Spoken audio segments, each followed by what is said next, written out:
In this video, I'll be sharing with you 3 lesser known features that Friction has to offer, which are very useful. These features were used in creating this space scene that you see here on the screen. Alright, starting with feature number 1, this is follow path, the ability to make an object follow a path. Now to use this feature, we first need our path. You can either add path or draw a path. The drawing path is more freehand, whereas adding the path is like a pen tool. So I'll left click here, drag, left click, drag. So the idea is simply to draw our path. So whatever path you want the object to follow, simply draw that. And once you're done, you can switch over to the point tool and refine your path if needed. After that, I'll go ahead and switch to the object mode or rename the path to follow path. And now let's expand our flying comp, expand the transform, and at the bottom of the transform area, we should have transform effects. It will be grayed out by default. Let's right click on it and we can add the follow path effect. We have a couple more transform effects in here, but we'll go with the follow path effect. Left click on it. Let's expand the follow path, and now we have the option to choose a target. The target is going to be our path. Now, in the case where your path is either in a group or maybe your object is in a group, you might not see your path in this dropdown. If you click on none, you get a dropdown. In the case where things are in a group and you don't see it in the dropdown, you can simply left click on the path, left click, hold, and drag it onto the target, and that will work as well. Now, when it comes to the path, we have the complete option here. So the complete value. It goes from 0 to 1, 0 being the beginning of the path and 1 being the end of the path. If we want our object to follow the path from the starting point, let's just grab our object and place it at the starting point of the path. And now when we increase the complete value, it will follow the path as you see here. Next up, we have the length base option here. If I increase the complete a bit and I turn on the length base, you'll see there's a tiny shift in the position of our ship. I find that the length base gives a more accurate representation of the path traveled. Then we have rotate. If you check on rotate, the object is going to follow the rotation of the path. So you can see here it goes with the path, flips upside down. If I turn off rotate, it will stay in the initial rotation that it had. Okay, and then we have influence. Influence is to control the rotation. This goes all the way up to, or all the way down to negative values. I'll leave it to 1. Now, of course, you can animate these. As you can see, they have the little white dot next to them to start recording. So let's say that on frame 0, I want it to start. So I'll add a keyframe to the complete. On frame 200, I'll switch the value to 1. And now if we play back, we have a linear motion for our object on the path. If you expand the properties, we can go all the way down to the transform effects, follow path, and on the complete, you can go inside of the graph editor and modify the easing of the curve, or basically modify the curve. You can also add additional keyframes and really control the travel of your object on said path. Okay, so you have lots of control with that. The other thing is you don't actually need the path to be visible, so you can either hide it or delete the stroke if you want. Up to you. But there you have it. So this is how you can create the follow path or put an object on a path. Now moving on to the second feature, this is the Flipbook. The Flipbook allows us to flip between objects or layers or groups inside of another group or even a layer. How this works. So here I have hand group. Let's zoom in here, put this front and center. So I have a hand group over here, so hand comp. Inside of this group, I have 3 separate hands. If you look here, each hand is doing something different. So now on the group, I can right click and check on Flipbook. This will add the Flipbook parameter. Let's expand it. To activate the Flipbook, we just have to check on the checkbox on the right hand side. And now the Flipbook is on. As we change the index, it's going to flip through the different elements inside of the group. Now each one of these elements is a group. Inside of those groups, there are other groups. So what the Flipbook is flipping through is whatever is inside the initial group. It will also cycle through the elements inside of the group. So if you go past the value 3, it simply cycles back to the first one, so on and so forth. You can also animate the index. Just note that if I go on frame 0 here, add a keyframe, then I move forward, frame 32, doesn't really matter, and change the value. In between those two keyframes, it is going to change values. So you want to make sure to place the keyframes close to where you want things to change, or to have another keyframe to hold the previous position. Okay? Now again, whatever you put inside of this group will count in the flipbook if it's not inside of one of these hands, for example. So to demonstrate this, I'll double click on the hand. So now I'm inside of the group. I'll draw a circle. Oh, sorry, let's grab the circle tool. I'll draw a circle here. And as I flip through these, we get a circle. All right, so that was it for the flipbook. Now for the third feature, if we switch over to scene number 3, we have our planet. This could be Venus. And we have one of its rings. If we want the ring to be behind the planet at this point where it's supposed to be behind it, we can use a blend effect. Not a blend mode, but a blend effect. This is kind of like a clipping mask.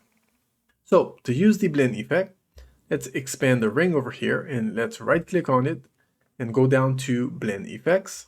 Check this on. It's going to add the blend effects property. Right click on it and we can choose between move effect or targeted effect. Now, for a clipping mask of this nature where it's mostly static, we just want this to be the way it's supposed to be. We're not trying to animate this, we're not trying to move this around. For a scenario like this one, we want to use the targeted effect. So let's turn this on, expand, expand. Okay, so for the targeted effect, we get two targets or two things that we can add in here. One is a path, a clip path, and this only admits paths. So for example, we have the planet here, which is a layer with other objects inside of it. If I try to drop this on top of the clip path, it will not take it. This only admits paths. Then we have the target. The target is what we want the blend effect to target. This takes paths, objects, layers, groups, whichever. And lastly, we have position. Position determines do we want it to be above or below. So in this case, it would be below. The target is the planet. We want it to be below the planet. So I'll drag and drop the planet comp on the target. So now the ring is behind the planet, but we only want this segment up here to be behind the planet. And this is where the clip path comes into play. If we grab the path tool and let's just create a path that overlaps the area that we want to place behind the planet, I'll rename this to ring mask. Now, if we set the clip path to this new path that we created, it will isolate the blend effect to this segment. Notice that the path is not erasing the ring everywhere it touches it. No. It's limiting the below to anything that intersects with the target, which is the planet, in the clip path. We can also hide the clip path or delete the stroke, whichever way you want to go. And there we have it. It is now behind the planet. This one is mostly for static scenes or static objects. The object can move. It's more for something you're not really going to transform. Now at this point, we could group the mask and the ring if we wanted to. And we can even group the ring comp with the planet itself because it would really be one object if you think about it. And we can even promote this to a layer. There we go. Everything is self-contained inside of here. Okay. Now the clipping mask, or rather the blend effects, comes in two forms. This was the targeted. Next we have the move. So if we jump back to scene number 1 with our spaceship flying around here, we can make the spaceship go behind this building over here. And if you look here, the spaceship goes in front of all of these other buildings. All of these are different objects inside of this, this group over here. Okay. So let's grab our spaceship. I'll collapse the transforms, right click on it, activate the blend effects. And now inside of the blend effects, let's right click on it and we're going to add the move effect this time. So expand it. And here we have a clip path and we have a Z index. Now on its own, we can already use the Z index. So if I change this, so let's lower the z-index to a -10, you can see the flying object or the object here going down symbolically on the z-index, so going down the hierarchy, which is why it is now behind these buildings here. It is actually going to go behind almost everything, okay? So instead, we really just wanted to go behind this big building for this example. So I'm going to put it -5, let's say. It's still going behind other things. And now we'll do the same thing we did for the planet. We're going to create a path that goes around the object that we want to use or that we want to clip. So I'll call this building mask, honestly, and we'll simply set it to the clip path. Remember, the clip path only takes paths. So this right here is a path. Let's go ahead and add it in here. You can see how the spaceship or the flying thing pops out from behind the other buildings. And now, as we move forward, the spaceship goes behind this building, but it goes in front of everything else. And no matter how much we reduce the z-index, it will only go behind this building here. Well, besides for the sky, which is part of this group. So at this point, because the path and the sky also intersect, if we push it below the sky here, it is going to go behind the sky. So let's put it above the mountain and the sky, and you can see this works. So this one is a lot more dynamic, and you can also animate the z-index, which means in the beginning, the spaceship could be above the building. So we could add a keyframe here. And as soon as it goes past the building, so around here, we could drop the z-index. But similarly to the Flipbook, it changes values in between the keyframes. Okay, so this is why it goes behind the building progressively. So you also want to position your keyframes in such a way that it is still on the value that it's meant to be, where it's meant to be on that value. If we switch over to our scene, so the main scene over here, which by the way, this whole scene, this is what it is right here. It was created inside of Inkscape, so it's just a bunch of shapes. And once I moved them over to Friction, I added gradients, I composited some shadows into it and did all of these things. I used the targeted blend effect to put the ring behind this planet. I did the same thing for this little blue one over here. Then I used the move blend effect to make the spaceship go behind this green planet in the back. And I'm using a, where is it? Ship path. I'm using a path here to navigate the spaceship, right? To guide it.